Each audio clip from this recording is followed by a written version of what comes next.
Let's talk to Colonel Simon Diggins. He was the former British Defence Attaché in Kabul and joins us now. Simon, thank you so much for joining us. Julia, good morning to you.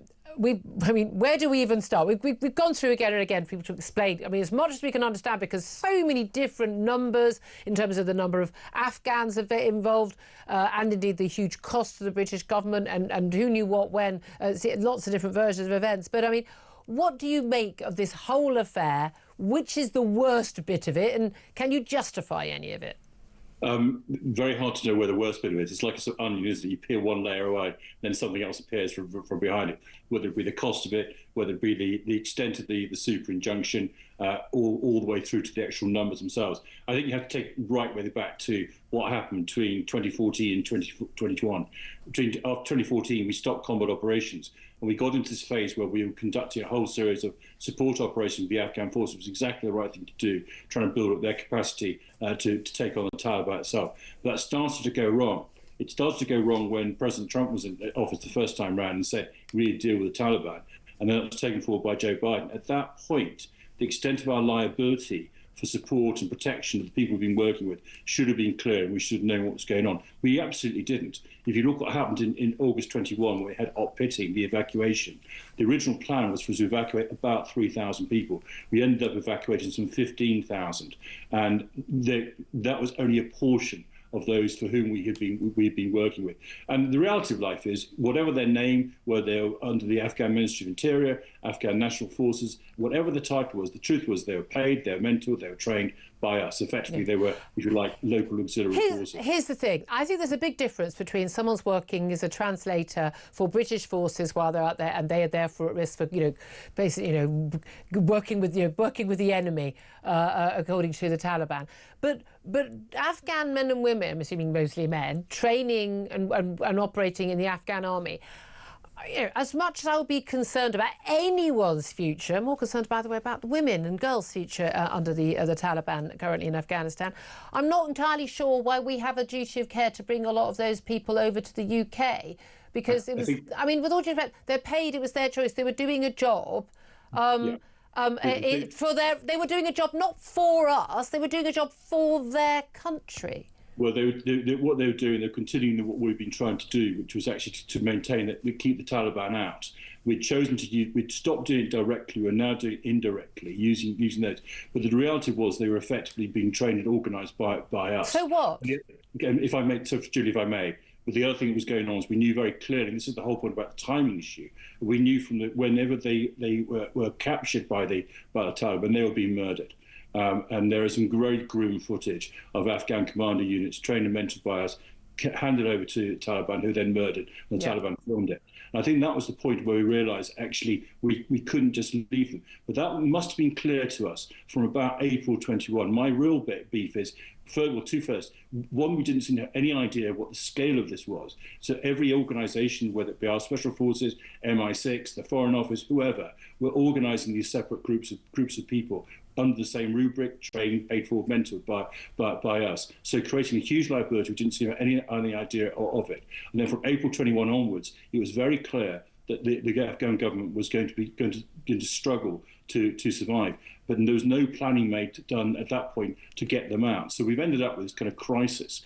And I understand that the distinctions have been made, but the reality lies, yes, directly employed by us, the locally employed civilians, the Afghan interpreters, and other individuals.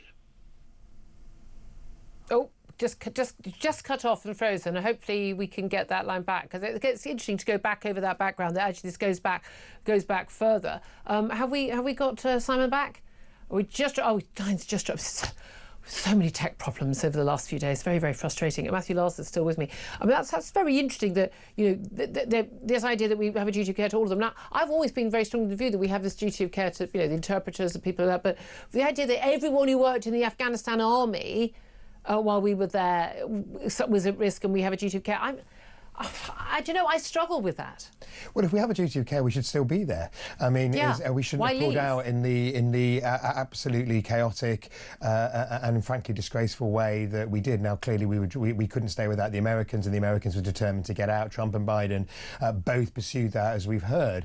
But we have to be realistic about this. We cannot have the entire Afghan army of the entire 20-year period that we were there for. So where do you draw the line? Where do you draw the line? And that's the issue. And I'm glad the government seems to have drawn the line quite tightly now on this list, but we can't just use it as an excuse. Well, indeed. OK, Simon Diggins, we've got him back, former Defence Attaché to the UK in Kabul. Thank you. I'm so glad we got you back on the line. So, look, you're saying this goes back a long way. When we got to the point, we got a data leak, 19,000 almost names are released in February 2022.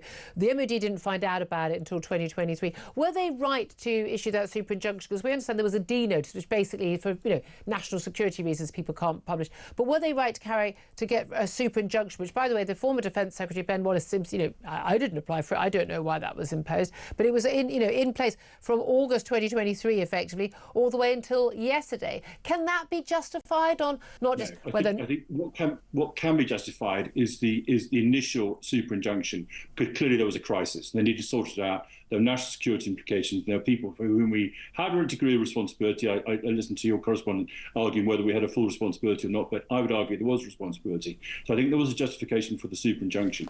At the point where it looked like something really major needed to happen, there are ways of communicating where you can maintain a degree of public scrutiny. It's very interesting, for example, that the Commons Intelligence Committee, who do have access to classified material, were not made aware of this. So there are ways in which democratic processes, Privy Council rules, where these democratic processes could have been maintained, a degree of supervision, a degree of scrutiny could have been maintained, as well as looking after the interests of and that's the thing. There's one thing putting on the front page of the Times newspaper or having a secret court hearing, and there's another thing. There are senior figures, former senior figures in government who make up some of these committees, senior figures who can provide some independent-ish scrutiny, not the same scrutiny as you're going to get from newspapers and others. And again, I accept that there would be a need, once you've had that massive mess up and you find out about this data breach, that you want to have some secrecy for a few months. I don't know how one could justify it for all these years. Do you think a lot of the length of time of the super injunction is more about reputation for the government?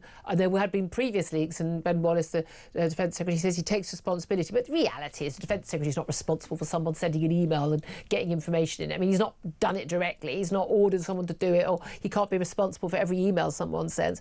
But actually, is this more about protecting reputations over the last couple of years rather than actually a national security issue? I think it's also about not having the processes in place to cope with the numbers concerned. I think that was also part of it from there. I mean, I've heard what Sir Ben Wallace has said, and I've got a lot of time for him personally. I think what we need from people like Sir Ben Wallace now is some complete honesty and transparency. What was the decision-making processes they made? Why do they make them? And let's understand those things properly. I know there's also a move ahead to try and identify the individual concerned. I think that's I'm sure he's been identified. I think is fine. And whatever has happened to him has happened to him. But I want to understand. Well, he still works at the MOD. Well, he may well do, but as I said, it may be I think there are disciplinary processes in place. I think the danger is we go after a scapegoat and actually miss the systemic issues. And for me, this is a systemic failure.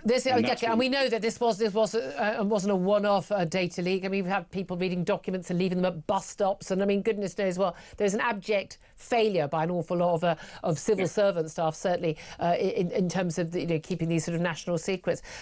The big worry a lot of people have is what other super injunctions has the government got? Because interestingly, John Healey, the Defence Secretary, when asked about this, said, "Well, I'm not aware of any. I've not been," we said, read into. But the reality is, if there were super injunctions, he wouldn't be allowed legally to tell us.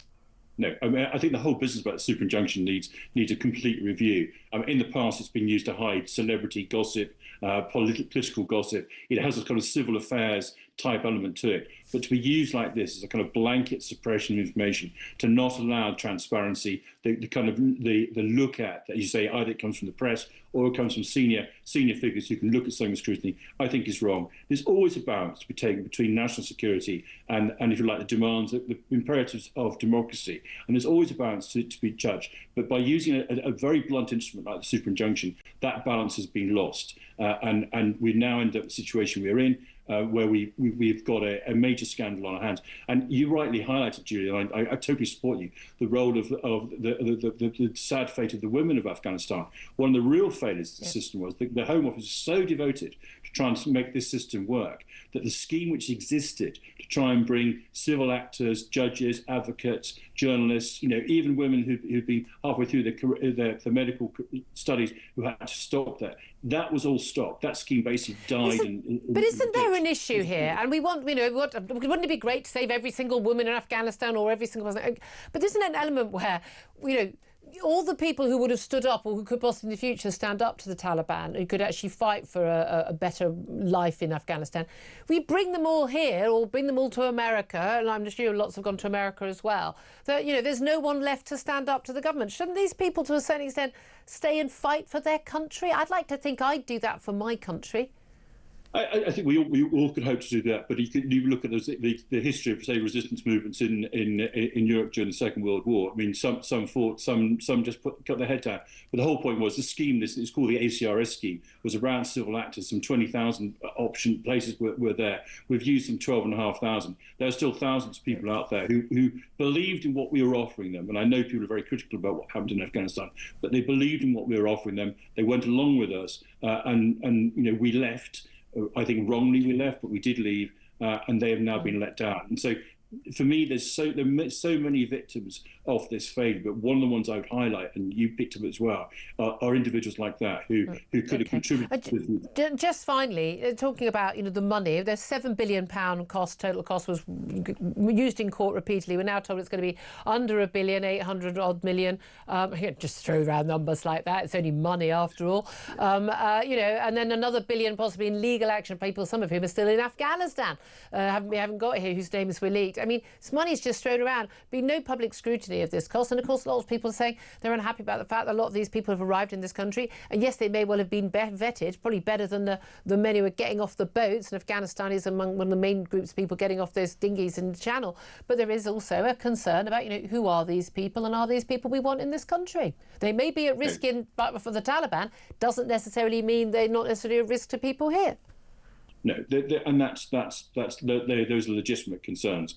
And again, it's a question of where is our responsibility as a country? Yeah. And I think there's no easy answer, and that's on the individual basis. And I think, to be fair, that's one of the reasons why this took a bit of time, is the Home Office was trying to understand who those individuals were. But I said, go right back to the beginning when we were talking. One of the real challenges was we didn't really know who it was that we were training, supporting, and mentoring. Yeah, that's a bit of a problem in the first place. Colonel Simon Diggins, great to hear your thoughts. Former defence attaché, former military man himself, Colonel Diggins. Thank you very much indeed.